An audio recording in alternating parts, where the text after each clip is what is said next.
the bite, and the bark. The smell of freshly cut grass mixed with the sun-warmed scent of honeysuckle as Margaret Hayes stepped onto her back porch, wiping her hands on the apron tied around her waist. The late afternoon air in rural Tennessee was thick with June heat, and cicadas screamed from the tall trees bordering the property. A glass of lemonade in one hand and a baby monitor in the other, she eased into the rocking chair that had belonged to her mother, exhaling a long sigh of contentment. From inside the house came a soft rustle, followed by the delighted squeals of twin babies playing in the living room. Tyler and Addie, nearly 10 months old, were her whole world. Her daughter, Emily, a newly single mother juggling work and recovery from a painful divorce, had moved back home with the kids 3 months ago. Margaret didn't complain. Having them back filled the rooms with laughter and chaos and reminded her of everything worth holding on to. At Margaret's feet lay Brutus, a German shepherd mix with faded black fur and gray whiskers that testified to his years. He wasn't just an old dog, he was ancient in spirit, stoic, quiet, and uncannily aware. He'd shown up 5 years ago, limping down the gravel driveway one winter morning and refusing to leave. No tags, no collar, just eyes like storm clouds, and a body trained to wait.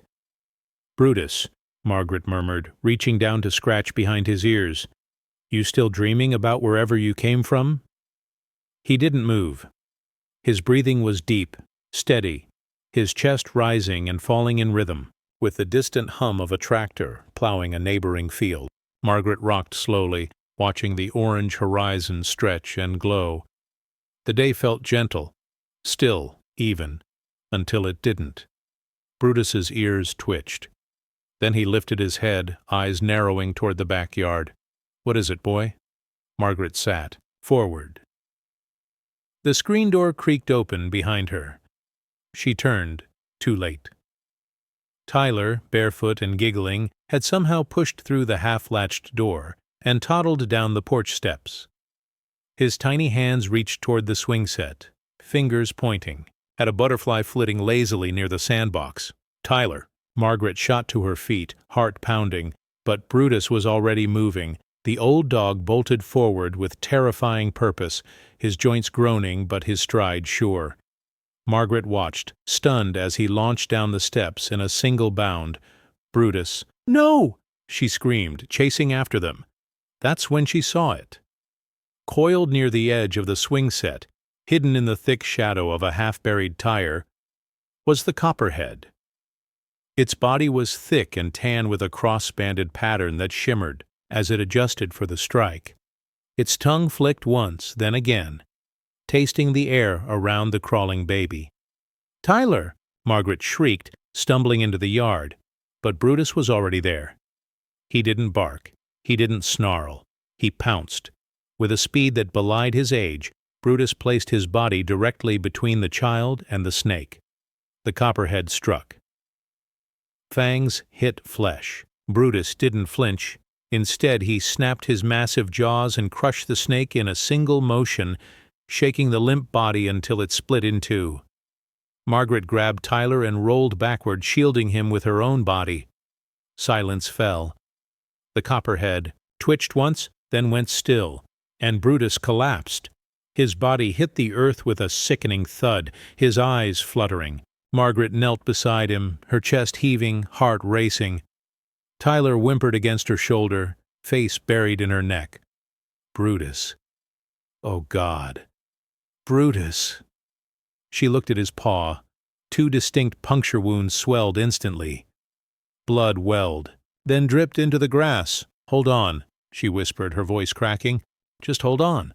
She grabbed her phone with trembling fingers and dialed the emergency vet. "Snakebite. German shepherd.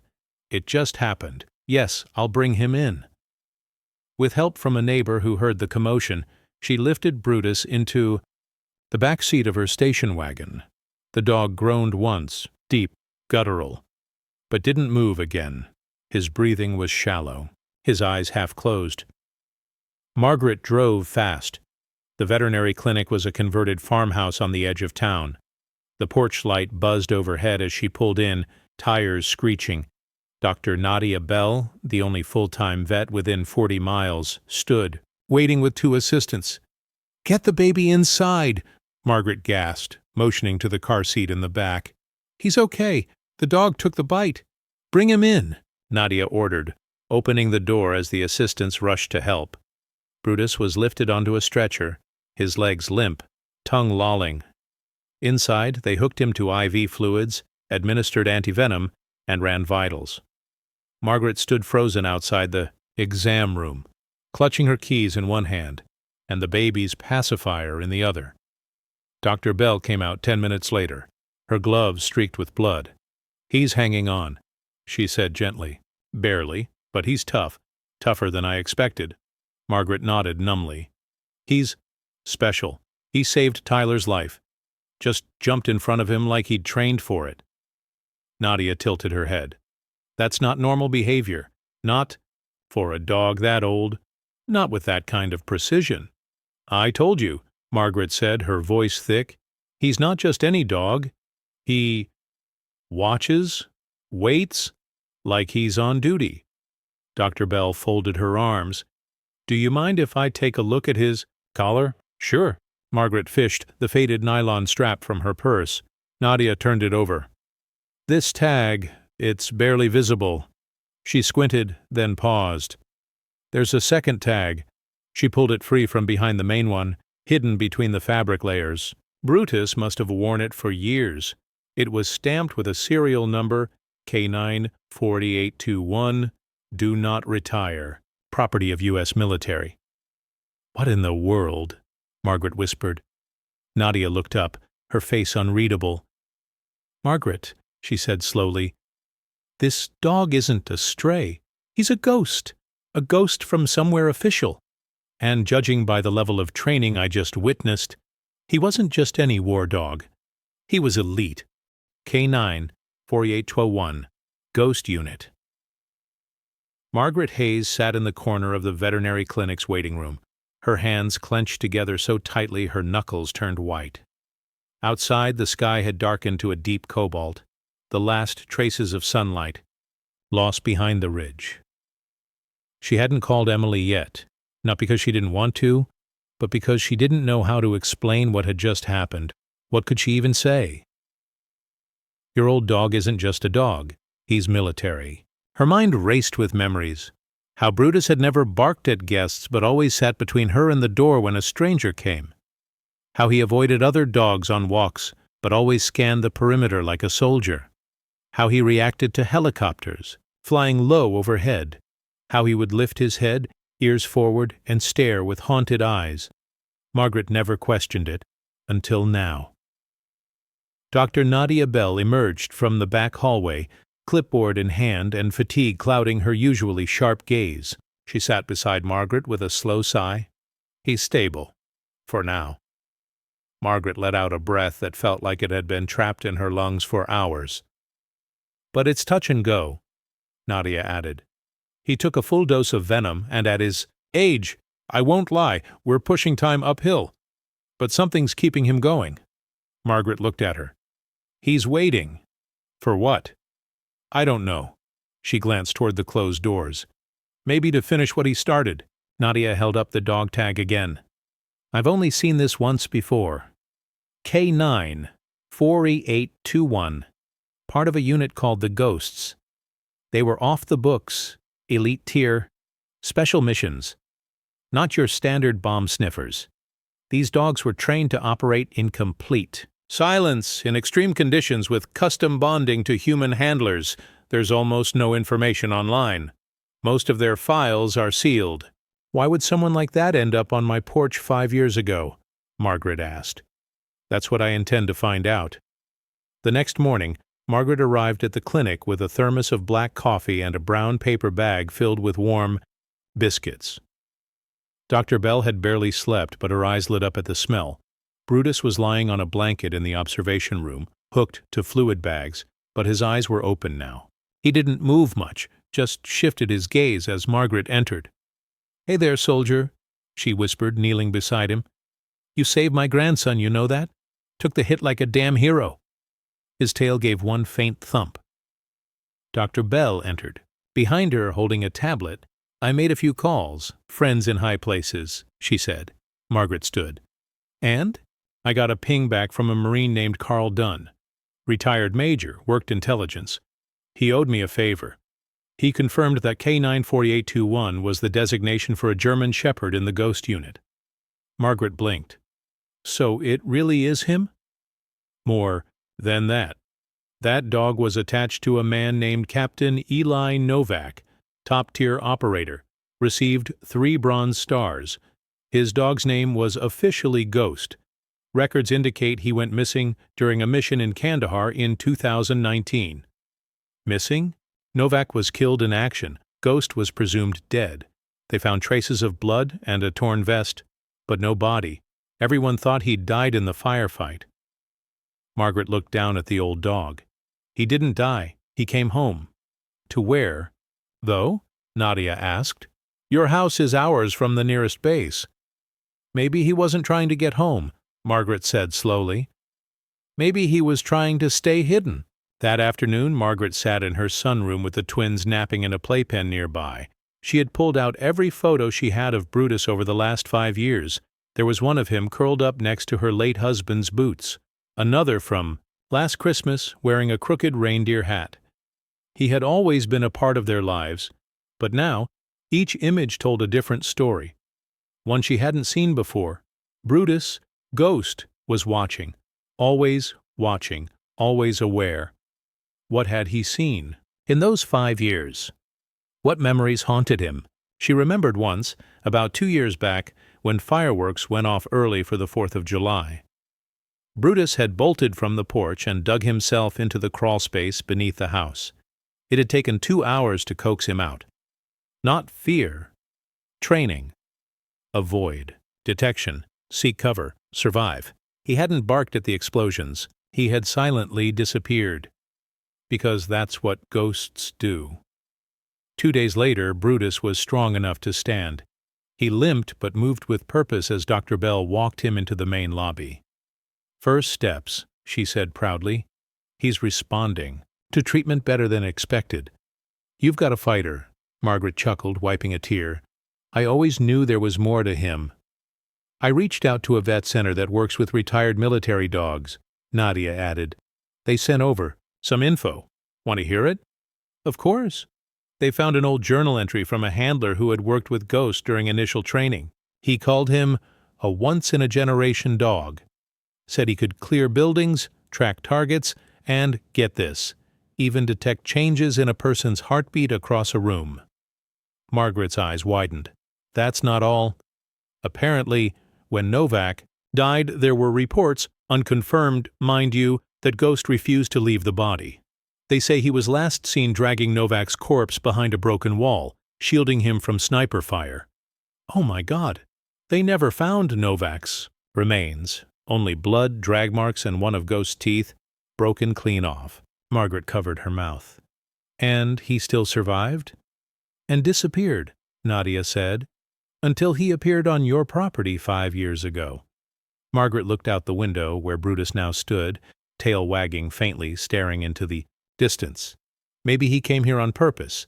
Maybe he was finishing a promise, or waiting to be remembered. Later that week, a letter arrived in Margaret's mailbox. No return address. The envelope was plain, but inside was a single photograph. A young man in uniform, Captain Eli Novak, kneeling beside Brutus, both of them dusty and smiling. On the back was written, "He saved more lives than I can count. If he's still out there, tell him I made it to the end because of him." Margaret stared at the image for a long time, then placed it on the mantel beside the twins' baby pictures, and beside it she placed a new name tag. Ghost. But not everyone was happy about the story making the rounds. The local newspaper had published a piece titled, "Old Dog Hidden Past, Hero Canine Saves Infant, Sparks Military Inquiry." It went viral. Within days, Margaret's phone started ringing. A man named Louis Fairchild from a private government agency showed up on her doorstep, with a briefcase and a too bright smile. "Ms. Hayes," he said, "we appreciate everything you've done, but we'd like to take custody of the dog for further evaluation. There are sensitive materials involved. No, she replied flatly. His smile didn't falter. I think you misunderstand. Ghost is government property. You lost him. I found him. Fairchild sighed, pulling out a document. A retrieval order. Margaret read it, scanned the lines. This is unsigned. He took it back, visibly annoyed. That's a mistake. We'll return with the proper authorization. You do that, she said, stepping inside and shutting the door. Brutus was waiting in the hallway, eyes alert. For the first time since he collapsed, he growled. Margaret leaned down. They're coming for you, old boy. And he looked at her, not afraid, but ready, because Ghost had been hunted before, and survived. The handler's echo. The letter came 3 days later, slipped under the door sometime between midnight and dawn. Margaret found it on the doormat, no envelope, just a thick sheet of cream-colored paper folded in half. On the outside was a name written in careful cursive, Margaret Hayes. She opened it slowly, her heart already racing. Inside, in typed lines, we know what the dog is, what he did. There are things we never documented for everyone's safety, not even in Ghost Unit logs. If he's with you, keep him off the grid. Some operations don't stay dead forever, and some ghosts shouldn't be found. Burn this letter. Tell no one you received it. If you care about him, protect him. A friend. Margaret reread the note 3 times before it slipped from her fingers. Outside, the sun was beginning to rise over the hills, streaks of orange slicing through the mist. Ghost, formerly Brutus, lay at her feet, head resting on her slipper. His eyes were closed, but she could tell he wasn't asleep. He never really was. She reached down and ran her hand over his coat. His breathing was calm, but when her fingers brushed his left shoulder, blade, he flinched. There was scar tissue there, thick, corded. The vet had mentioned it days ago, called it healed trauma, likely from shrapnel or a bullet wound. But Margaret hadn't seen it before. Not really. She hadn't looked. Now she did, and she realized something chilling. This wasn't just a wound. It was a brand, a memory, a story not yet told.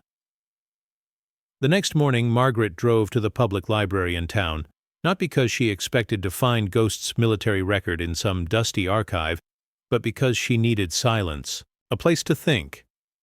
In the military section, she pulled out every book she could find on canine units, especially special operations. Ghost Unit, as Dr. Bell had said, was barely documented. What she did find were occasional mentions in footnotes, cryptic references, Canine 4000 series, non-conventional deployment. Handlers received dual psych and recon clearance. All records sealed under Section 15 Alpha of Joint Command. But one sentence jumped out at her. The last confirmed deployment of a Ghost Unit dog was Operation White Dagger, classified as a humanitarian support mission.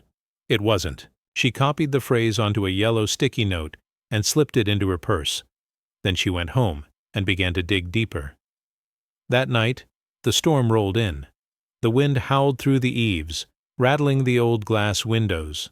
Thunder cracked across the sky like artillery. The twins were asleep in their crib upstairs. Margaret sat in the living room, her laptop open, surrounded by coffee mugs and notepads filled with theories. Ghost sat at the front door, staring out into the darkness, and then he stood, his ears twitched. His body tensed. Margaret followed his gaze and saw it, a black SUV, parked just beyond the mailbox, engine idling, lights off. They'd come back. Ghost let out a low, guttural growl. Margaret grabbed her phone and started recording. She walked to the front door and snapped a photo of the vehicle before switching on the porch light. She didn't open the door, just stood there, eyes locked on the windshield. The SUV pulled away slowly. No lights, no hurry, just a message. Ghost stood beside her, unmoving. "We need help," she whispered. The next morning she called Carl Dunn. Carl Dunn arrived just before noon in a faded pickup truck with rusted wheel wells and a cracked windshield. He wore dark sunglasses, a USMC baseball cap, and a worn denim jacket patched at the elbows. He shook Margaret's hand, then knelt slowly in front of Ghost. "Well, I'll be damned," he muttered. "Ghost, you're still alive." Ghost sniffed the air, then let out a soft huff and licked Carl's knuckles. "I was there the day they brought him stateside," Carl said, rising. "After Kandahar went sideways, I was in logistics, heard the whole thing. Novak died in the field, Ghost vanished. Most figured he died beside him. Guess they were wrong." "They were," Margaret said. "He showed up here 5 years ago." Carly looked around. "He's been hiding in plain sight." "Until now," she said, handing him the note. Carl read it and swore under his breath. "Section 15 Alpha. That's not just Black Ops. That's we bury their names territory." "What do they want?" Ghost wasn't just a war dog. He was part of a pilot program, biosympathetic pairing. They bonded handlers and dogs using experimental methods, neurological, behavioral. They trained them to operate as one unit. Margaret blinked. "You mean they could feel what the other felt?" "Not in the sci-fi way," Carl said, "but close enough. Emotional synchronization. Ghost could sense Novak's stress signals before even Novak could. That's how they cleared buildings so fast. Ghost was a living radar. But Novak died, and Ghost disappeared." Carl's jaw tightened. "And that worried a lot of people." "Why?" "Because Ghost saw everything. Missions, names, patterns, stuff that never made it into reports, stuff some very powerful people don't want coming back to the surface." Margaret leaned against the counter. "But he's just a dog." Carl gave her a long look. "No, he's not." Later that evening, Margaret opened the old wooden chest in the attic, the one that had belonged to her husband, Walter. He had been a radio technician in the Navy, and the chest was filled with odds and ends, maps, journals, bits of code. At the very bottom she found what she didn't realize she'd been looking for, an old military-grade recorder, battery-powered. Still functional, she brought it downstairs, placed it on the floor beside Ghost, and hit record. "What are you doing?" Carl asked. "Making history," Margaret said softly. For the next hour, Carl narrated everything he knew: Operation White Dagger, Ghost Unit protocols, the last known mission logs from Kandahar. He described Novak, his calm under pressure, his loyalty, his last words. He said, "Tell Ghost he did good." Margaret wiped her eyes. "That's the kind of bond they had," Carl whispered. Ghost lay beside the recorder, ears flicking, occasionally eyes half-lidded. He was listening and remembering. 3 days later, the flash drive arrived. No postmark, just a small envelope slipped between the screen door and frame. Inside was a note. "You want the truth? Here it is." Margaret plugged it into her laptop. It opened a single video file, night vision footage. Grainy. Time-stamped 2019. Novak's voice. "Entry point secured. Hostile presence confirmed. Ghost, hold perimeter." Then gunfire, shouting, chaos, and then a scream. A human scream. The camera whipped around, Novak, bleeding, crawling toward a concrete barrier, Ghost, limping, snarling, dragging Novak behind. A metal drum, shielding him with his body. Then, a shadowy figure. Civilian. Weapon raised. Ghost leapt. The feed cut. Margaret sat frozen, the screen still. Ghost lay beside her, unmoving. She reached down and whispered, "You saved him." He thumped his tail once. No joy, just acknowledgement. Because he knew. He had lived it every night for 6 years. The next day, Carl received a call. His contact in Washington, former tech analyst, had traced the flash drive metadata. It originated from a military server, which meant someone inside the system wanted Ghost's truth to be seen, and someone else desperately wanted it buried. "We've got a window," Carl said. "But not for long. What do? We go public. Will that protect him?" Carl hesitated. No, but it might make them think twice. Margaret nodded, then looked at Ghost. We tell the world. And Ghost stood, for the first time without help. The ghost goes public. The story broke on a Wednesday. Carl uploaded the video footage from the flash drive to an anonymous server and tipped off a reporter he trusted, Monica Reyes, a war correspondent turned whistleblower journalist who now ran an independent platform called The Unseen Wire. Within minutes of the post going live, it exploded across social media. The headline read, "Leaked video confirms missing canine from ghost unit survived, cover-up suspected." By the end of the day, Ghost Dog was trending in 5 countries. Major news outlets picked it up within hours. CNN called Margaret's landline for comment. The New York Times requested an interview. Veterans groups posted tributes. Animal rights advocates launched petitions. But not all the responses were celebratory. At 2 a.m., Margaret's internet went out. By 2:30, her phone lines were dead. By 3 a drone passed over her house twice, silent, unmarked, and gone in seconds. Carl stayed up all night on watch, shotgun on the porch, eyes scanning the tree line. Ghost sat beside him, head up, posture erect, more alert than Carl had ever seen him. "They'll want to contain this," Carl muttered. "But they can't stop it now." Inside, Margaret stood at the window and watched her own life transform from quiet widowhood into the center of a national controversy. And Ghost, once just the silent dog lying under her kitchen table, was now a living symbol, a secret no longer. By Friday, the Department of Defense issued a statement. "We are reviewing the circumstances surrounding the recently circulated footage. While we cannot confirm the authenticity of the material, we are conducting an internal audit." Margaret snorted when she read it aloud. "Which means they're trying to bury it again." Carl nodded. Or stall. They didn't expect the public to care, but they underestimated the power of a story. That same day, an unexpected call came through. Dr. Nadia Bell answered it at the clinic, then drove straight to Margaret's house, barely bothering to knock before letting herself in. "You'll want to see this," she said, holding up her tablet. Margaret, sitting at the dining table with Ghost's head on her lap, looked up. On the screen, a man's face, lean, tan, gray at the temples. His name? Dr. Arjun Patel, former Army psychiatrist and lead behavioral analyst for the Ghost Unit. Interviewed live. "I worked with Ghost," he said. "I was part of the team that trained him to bond with Captain Novak.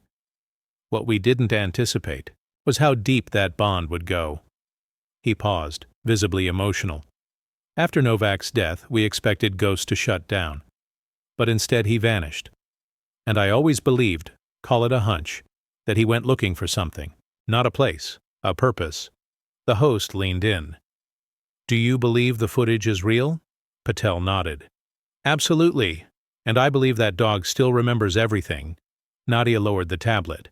"You're not just holding on to a dog, you're holding living history." Margaret looked down. Ghost was watching the screen too, and his tail thumped. Once, that weekend, people started coming. Not government agents, not journalists, people, strangers. A young woman who'd lost her husband in Afghanistan brought flowers and left them on Margaret's porch. A little boy who wanted to be a dog trainer dropped off a handmade drawing that said, "Thank you, hero." A man who had served in the same unit as Novak sent an old photo and a note. He watched Novak's 6. "He saved us. More than once. Tell him thank you for me." Margaret taped every letter to the living room wall. She wasn't decorating, she was documenting. But behind the scenes the pressure built. An unmarked van began parking across the street every night. Phone calls came with no voice on the other. Emails from anonymous senders urged her to let the dog go, hand him over, and don't be a problem. Carl doubled security around the house. He installed motion-activated cameras, floodlights, and reinforced the doors. "They're not going to take him," Margaret said. "Not after everything." Ghost had begun moving more now. Despite his age, he seemed stronger every day. Like The truth had awakened something inside him. He followed Margaret through the house, napping beside the twins' crib, resting at the foot of her bed at night.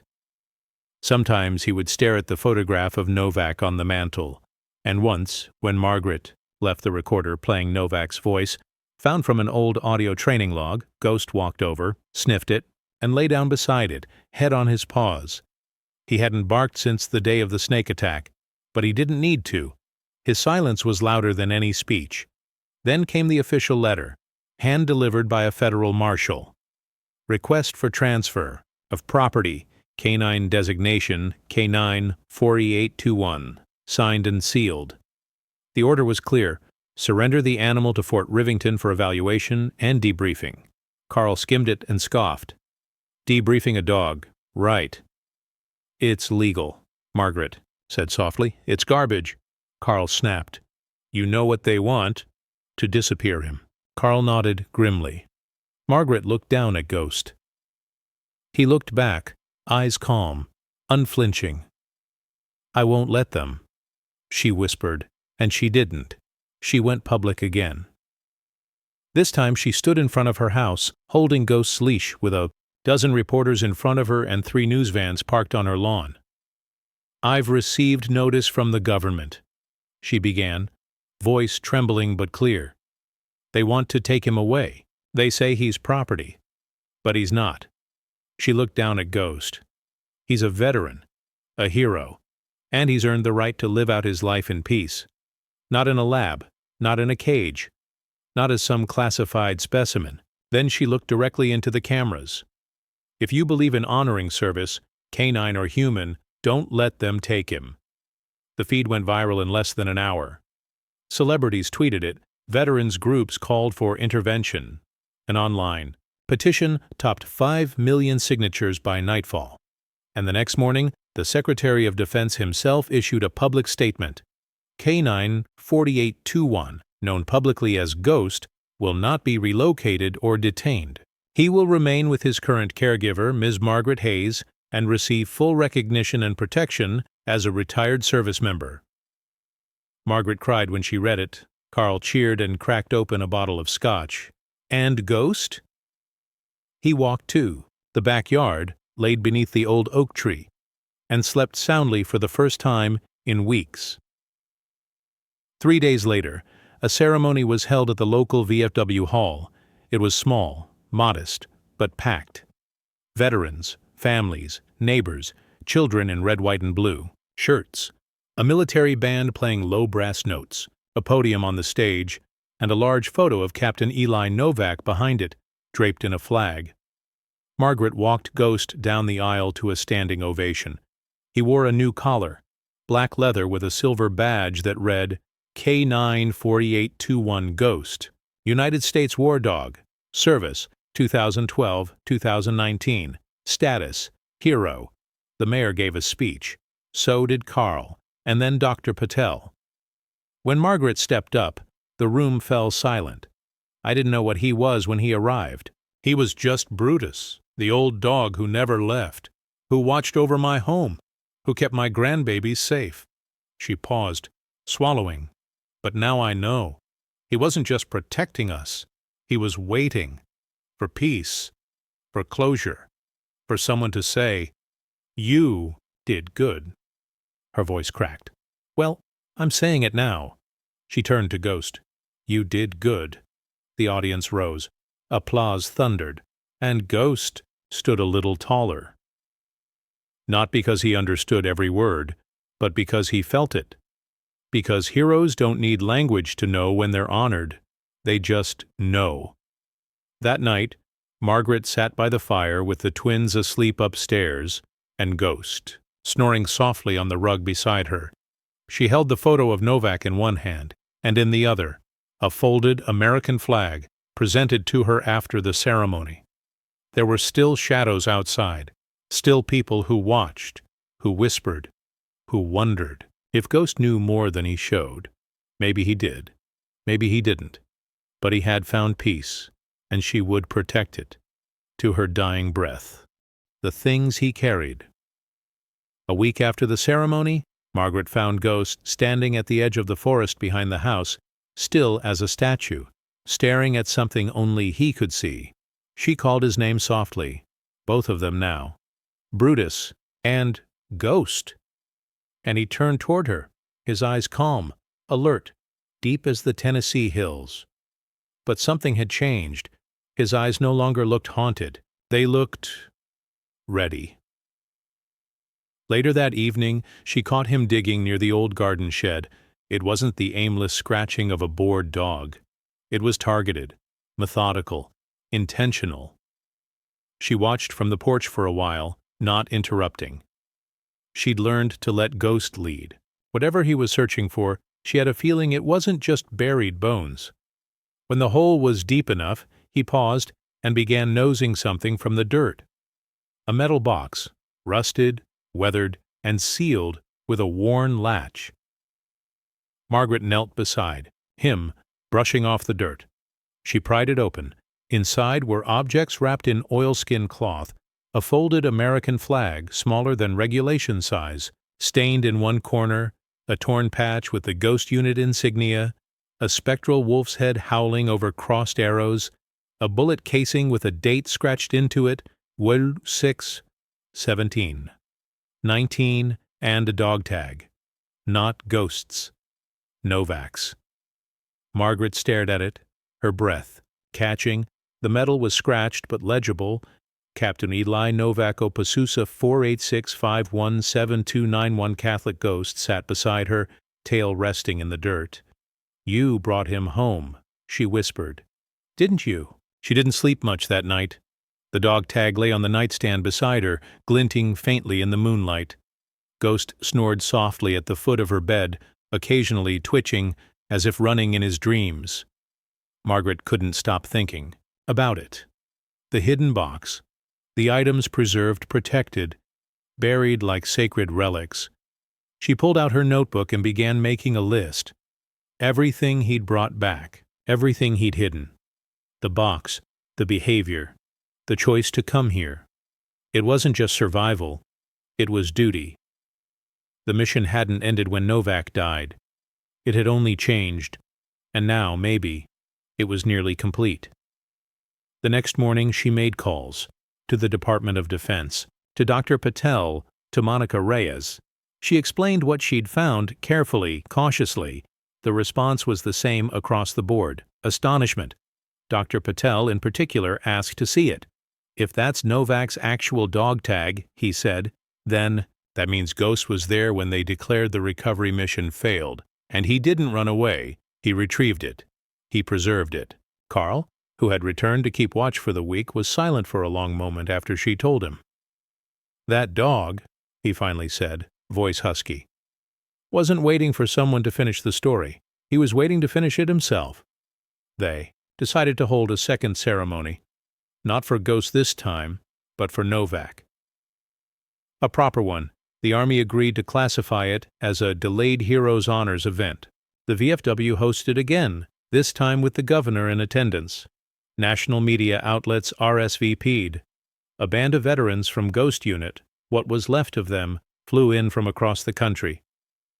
Margaret watched them arrive in old uniforms, heads, gray, backs stiff but proud.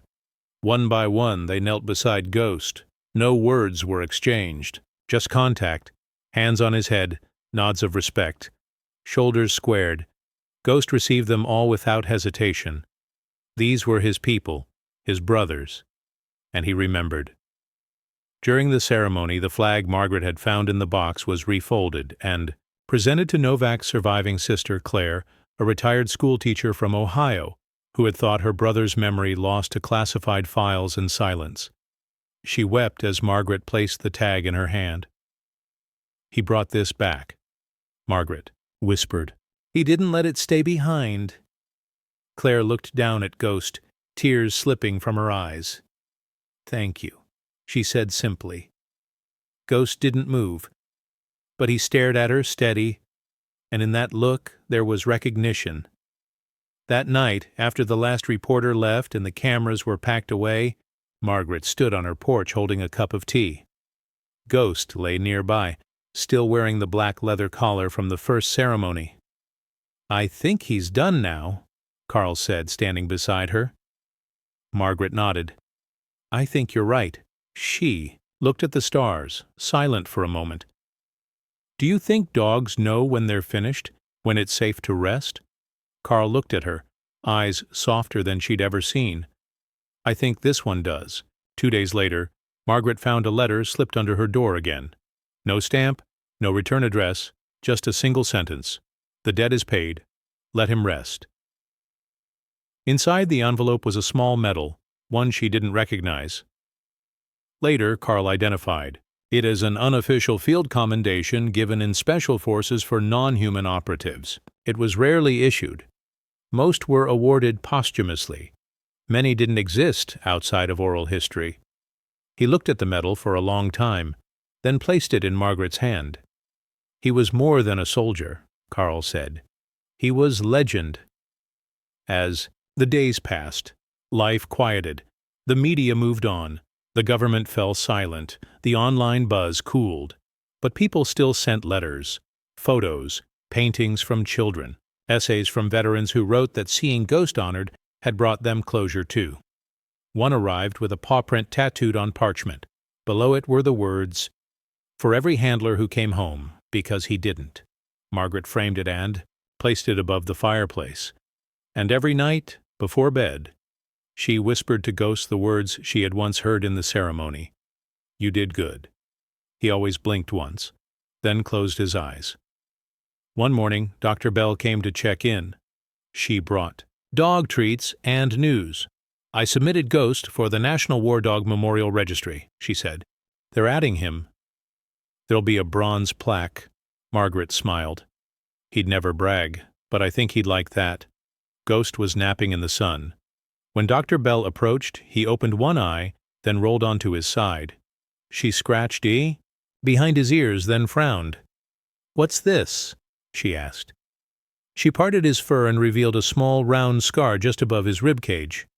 Old, she muttered. Healed, probably from shrapnel. Deep enough to kill most, he must have pulled. Through with sheer will. Margaret knelt beside her. That's not a wound, she said softly. It's a reminder. Dr. Bell looked at her. Of what? That sometimes the only thing between us and the end is a dog who refuses to die. They were quiet for a long time after that. That evening, Ghost followed Margaret up the stairs. He hadn't done that in years. Not since his hips had started bothering him. But he climbed slowly, step by step, until he reached the nursery. There he sat beside the crib and watched the twins sleep. Margaret leaned in the doorway, heart aching with something she couldn't name. You think you're their guardian angel, now? She asked. Ghost looked back at her, and in his eyes she saw the weight of everything he carried, the men he'd saved, the things he'd endured, the silence he'd kept. Not just a dog, a witness, a warrior, a ghost. As the house settled into sleep, and the night wrapped around them like an old quilt, Margaret curled up in her bed with Ghost's tag in her hand, and she prayed, not with words, but with gratitude, because she knew, whatever battles he had fought, whatever secrets he had buried, he had brought them home, and now he could finally lay them down. Before the silence. The wind moved through the fields like breath, slow, steady, knowing. It rustled the cornstalks beyond the fence and whispered through the old oak, where the swing hung still. Morning mist clung low across the yard as if the ground refused to release the dreams of the night. Ghost stirred at the threshold of the porch, head lifting slowly. His joints ached more now. The energy that surged through him in the weeks following his recognition had begun to fade. But there was no pain in his eyes. Only peace. Margaret watched him from the kitchen window, cradling her cup of black coffee, the old ceramic mug stained by years of use. In the past few days, Ghost had started rising earlier, walking the perimeter of the house in slow, deliberate steps. It wasn't surveillance anymore, it was ritual. He wasn't guarding, he was saying goodbye. The vet had warned her, old dogs, especially. Those who'd lived through trauma often knew. They slowed, not from exhaustion, but from purpose, as if they were putting the world in order before letting it go. Margaret opened the door and stepped out into the soft morning light. She walked barefoot across the dew-damp grass and sat beside him. "Is today the day?" she asked gently. Ghost didn't move, but his tail gave a faint thump. "Once," I figured. They sat together like that until the sun rose above the trees. Idwe, midday. The house was busy again. Carl stopped by with a sack of feed for the chickens and stayed for lunch. Dr. Bell came by for a checkup, bringing liver treats and a warm smile. The twins rolled around on the carpet giggling, throwing stuffed animals at each other, while Emily, freshly back from a job interview, beamed with a nervous kind of hope. Life had returned, but Margaret could feel the gravity beneath it all. A stillness coiled tight around her chest. She saw it in the way Ghost stayed close to her heels, never venturing far, no longer responding to distant sounds, but watching her instead, as if preparing her. Later, Margaret pulled the box from the closet, the one with Novak's tag, the casing, the unit patch, the folded field flag. She placed them all on the dining table and laid Ghost's own tag beside them. It caught the fading light, glowing soft silver. Above it all, she taped a new letter to the wall. Not from the government. Not from a journalist. From a child, a crayon drawing of Ghost, standing beside a house, tail wagging, the words, "Thank you for saving the baby. You are a real good dog." Margaret's eyes burned. She placed the drawing in a frame, not because it was art, but because it was truth. That night, the dream came. Margaret hadn't dreamed in months, at least not ones she could remember, but this one was vivid.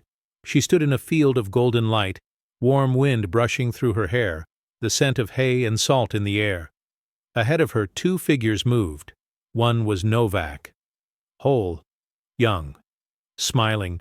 The other was Ghost, running, not limping, not weary. Running the way only dogs do when they've been released from everything. Novak turned, knelt, and opened his arms. Ghost ran faster and leapt. Then Margaret woke. The house was quiet, the world was still, and the space at the foot of her bed was empty. She found him beneath the oak tree, just like he had been the day of the ceremony, curled on his side. Peaceful. Still. She didn't cry at first. She just knelt, placed her hand on his head and whispered, "You're home now." Then she wept. Carl arrived 20 minutes later. Said nothing, just held her hand and sat with her under the tree. Together they built a resting place, not just a grave, but a monument, a circle of stones, a flat slate at the head, etched by hand. Ghost, Canine 4821. He came home. He stood watch. He rested at last. They buried him with Novak's tag and the bullet casing and the patch, because no war dog should be laid to rest without the story of his service close by. Margaret placed the folded flag over the casket before they covered it in earth. The twins watched from the window. They were too young to understand, but maybe someday they would. That evening the mail arrived. Inside was a letter from the Office of Military Canine Affairs. It read, "Ms. Hayes, the department acknowledges the extraordinary service and loyalty of Canine 4821, Ghost, whose actions extended beyond duty and entered the realm of legend. In recognition of his sacrifice, we hereby award Ghost the title of Honorary Medal of Valor, posthumous. He will be remembered among the elite, among those who gave everything and asked nothing. Respectfully, Commander A. Voss." Retort Margaret placed the letter in a wooden box and sealed it. Then she sat by the fire with the twins in her lap and told them a story, about a dog who once saved a baby from a snake, and about the man he once followed across deserts and war zones, about a bond forged in silence and service, and about how sometimes the bravest souls don't wear boots. They wear fur, and they never bark, because their actions speak loud enough for a lifetime. 2. Weeks later, Margaret received a phone call. It was Claire Novak, Eli's sister. "I was thinking," Claire said softly. "Maybe we should do something. A memorial. Not just for Eli, but for them. Together." Margaret nodded, holding back a rush of emotion. "I'd like that," she whispered. "I think they'd like it too." And so plans began for a bronze statue of a soldier kneeling and a dog standing beside him, ears forward, gaze steady. The plaque would read, "In honor of those who watched when others slept capped, Eli Novak and Ghost, Canine 4821. Margaret knew then that the story wasn't ending. It was echoing, becoming legend. One child, one veteran, one quiet porch at a time. The watch never ends. A year had passed since the morning Margaret found Ghost beneath the oak tree.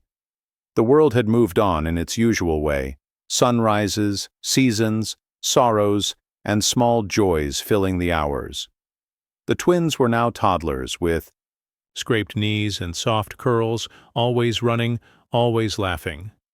Emily had found steady work again and even started dating a kind man who adored her children and carried groceries without being asked. And Margaret? She had found peace, not because the story was over, but because it had been told. Every morning she still walked the yard with a mug of tea, her slippers trailing dew through the grass, her eyes instinctively scanning the fence line. Some habits had become hers through osmosis. Rituals Ghost had practiced daily without fail. She sometimes smiled at herself for it, wondering if it was his last lesson.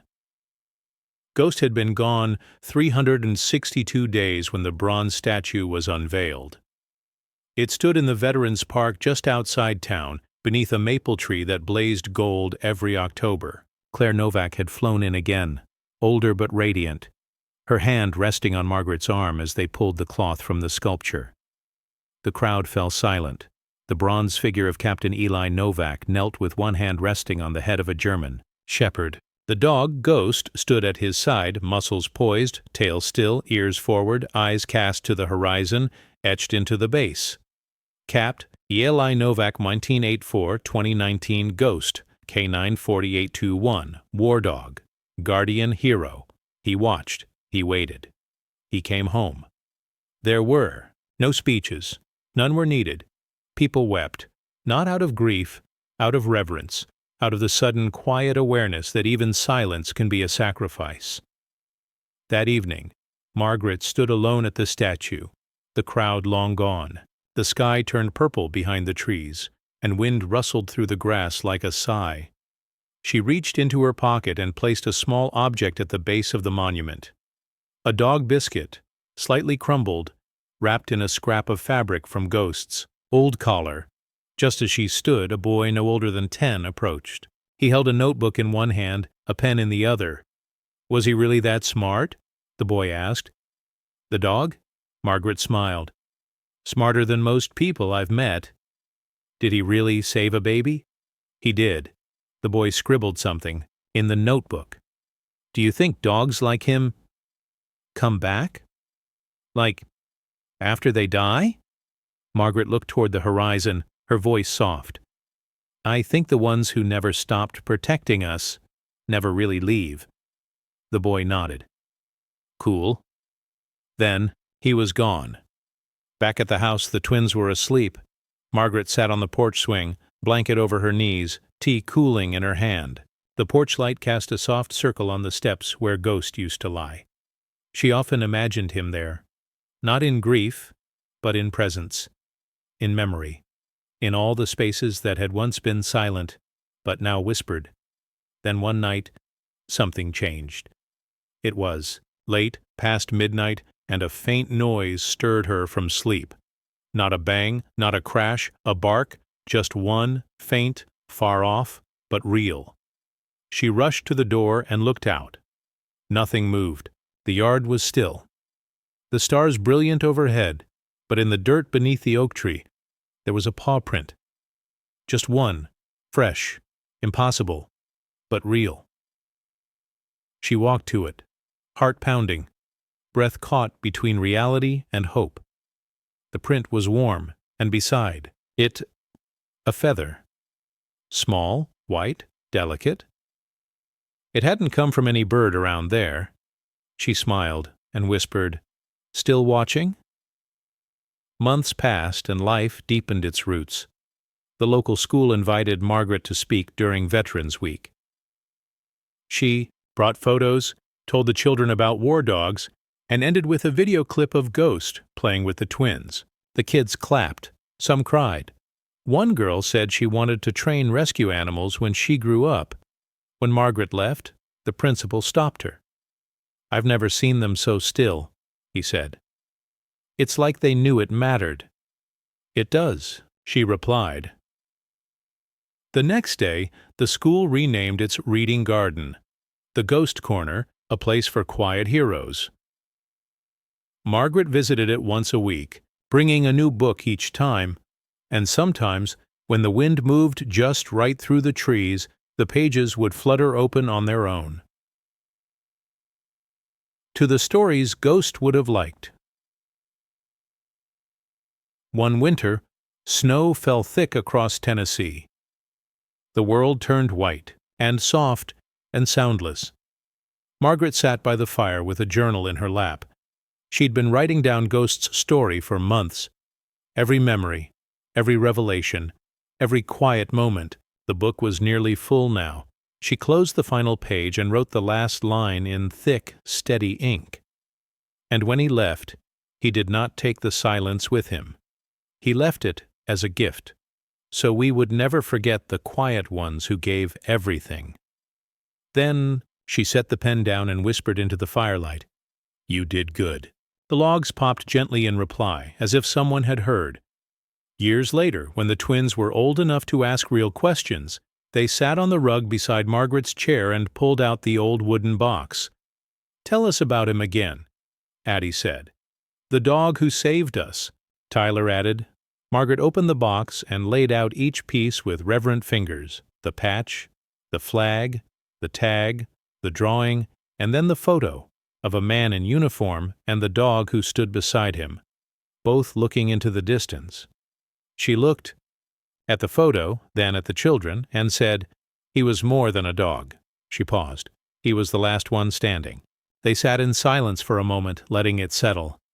And then, from the hallway, where no dog had walked in years, a soft sound, the clink of a tag, and the faintest brush of air, as if something had passed through, or stayed behind, just long enough to hear his name.